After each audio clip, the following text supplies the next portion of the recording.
Just be loud, I want to hear.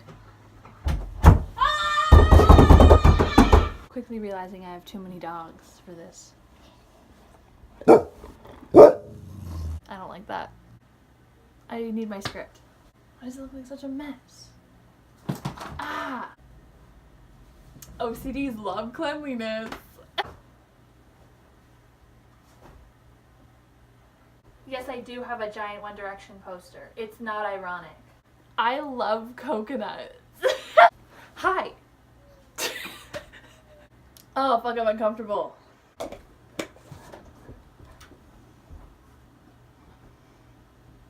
me go get some banana ice cream. I'm so OCD.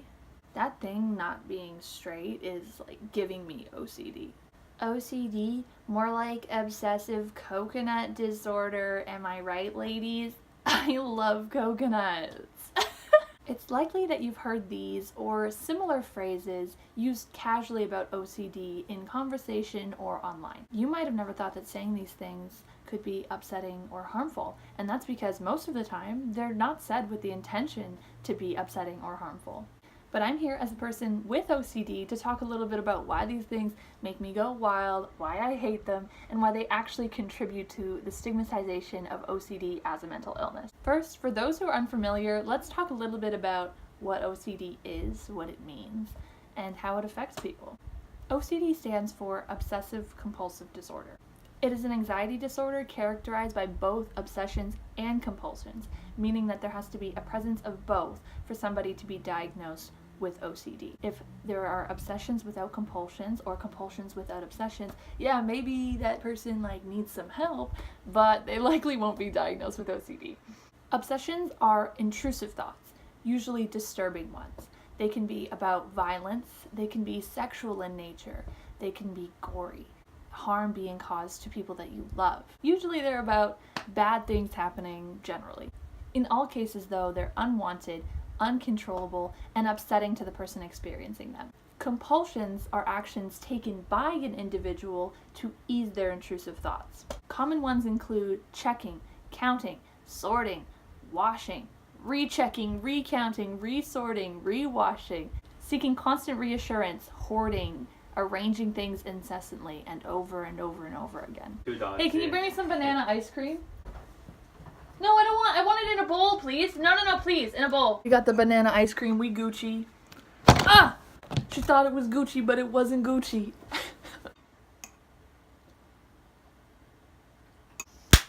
Why can't I say that sentence? Ultimately, though, these compulsions only end up succeeding at easing the anxiety in the short term and do nothing to be able to prevent future episodes or prevent feeling that way in the long term, prevent the obsession from coming back. Did I say this already? OCD looks different on everybody that it affects, and unlike a lot of media portrayals, OCD isn't just about cleanliness and organization and incessantly checking that everything is organized. It is for a lot of people, but for many people like myself, it has nothing to do with germs or fear of being unclean. Of course, for many people it is. Many people are aware of the famous example of Howie Mandel. Handrails are my enemy. I never go near a handrail. I won't open those things. I would never serve myself. I wouldn't touch this because a lot of people have touched that. This is actually my nightmare. Some easily recognizable media representations include Emma Pillsbury from Glee,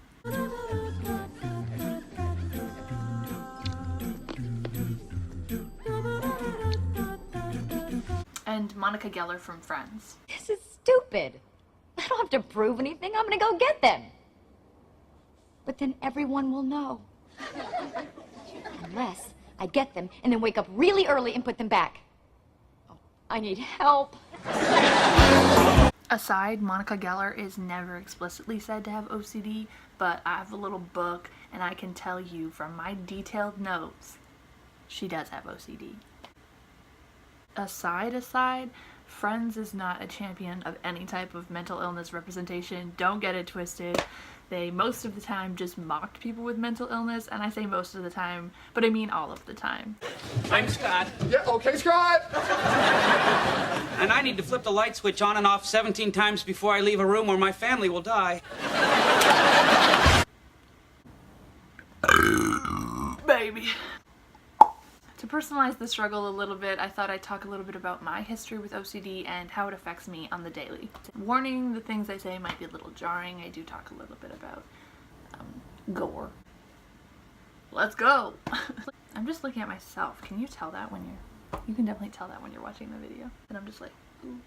I was diagnosed with OCD when I was about 15 years old after having an attack in my grade 10 history classroom and being hospitalized. But I exhibited symptoms long before that, and whatever your opinion on self-diagnosis is, I self-diagnosed for a long time as having OCD. I was having intrusive thoughts in 2012 about the world ending, and I was struggling with severe insomnia, occasional panic attacks, and nightmares almost every single night.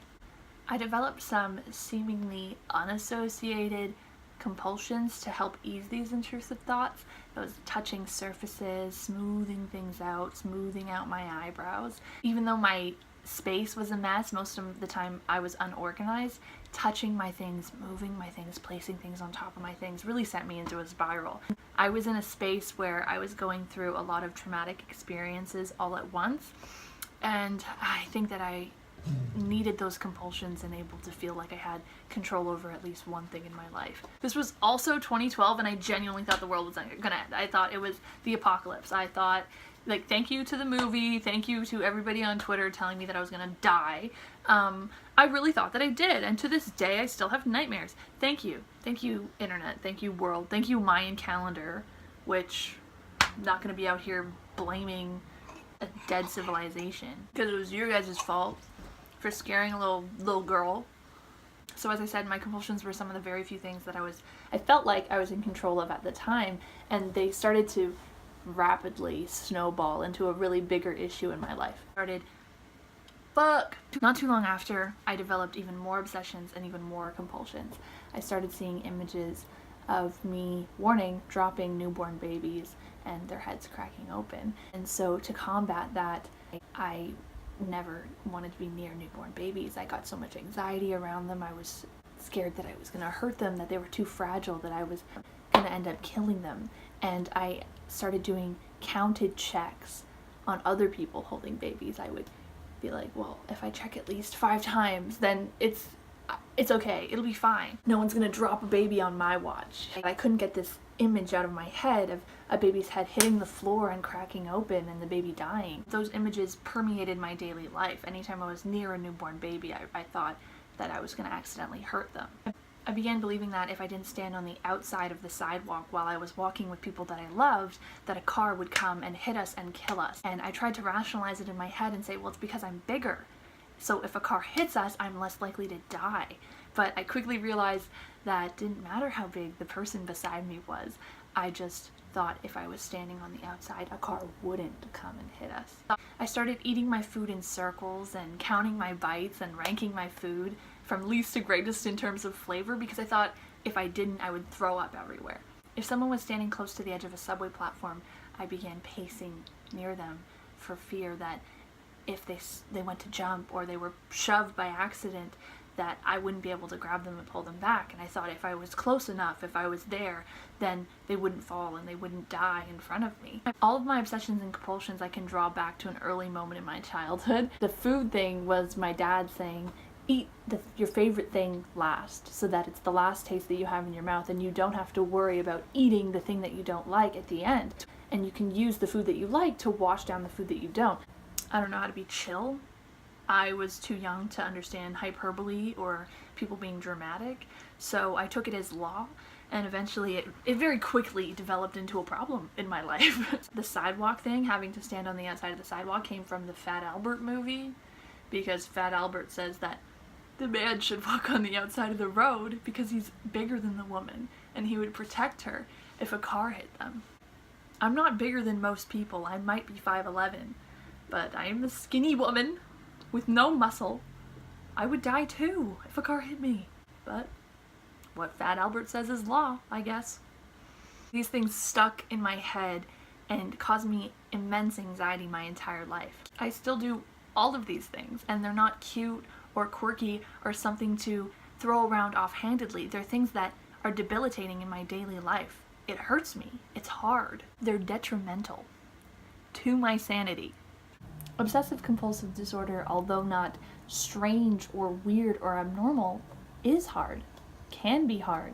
Stigma is a mark of disgrace associated with someone's circumstances or identity, and it fosters a lack of meaningful conversation and makes it so much harder for people living marginalized or living outside of society's parameters of what's normal to live authentically as themselves in a safe and healthy way. The use of mocking or dismissive language can be harmful because it contributes to stigmatization in two ways. One, by spreading misinformation. You're not so OCD because you like things to be organized. I'm so OCD, I hate when things aren't symmetrical. Oh yeah, more like I'm so OCD because I imagine my family dying in violent ways because I forgot to check the door 20 times before I went to go to bed. Two, by delegitimizing the struggle. I think I've proven here that OCD is pretty much just shorthand for debilitating anxiety. Don't minimize what I and so many people go through by using this type of language for trivial things. I put a lot of work into taking care of myself and making sure that I'm happy and healthy and okay, and that I function in a way that's acceptable and appropriate in society. It's hard work. It's my life. Don't trivialize it by attributing it to such meaningless things as cleanliness or obsessive cat disorder. Like, what the fuck? Plus, I wasn't gonna say this, but it's not even grammatically correct. I'm so OCD. What? Thank you so much for listening to me, giving me a shot to talk a little bit about some things that make me heated, because I'm an angry woman. I really am. Can I do that YouTube move? Oh my god. Bye guys. Okay, I'm coming, Dex. Obsessive compulsive disorder, more like excessive, oh fuck, I fucked that up. Fuck, disorder. I have 1,000 dogs. And I'm also a pasty bitch. So that's gonna keep happening, that light thing. Alright. Seeking constant, yeah. Ultimately though, these compulsions do, these,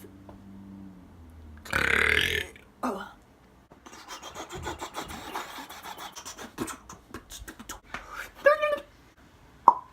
This cord is bothering me. Chords drive me nutso. Pardon the ableist language. This is not the video for that.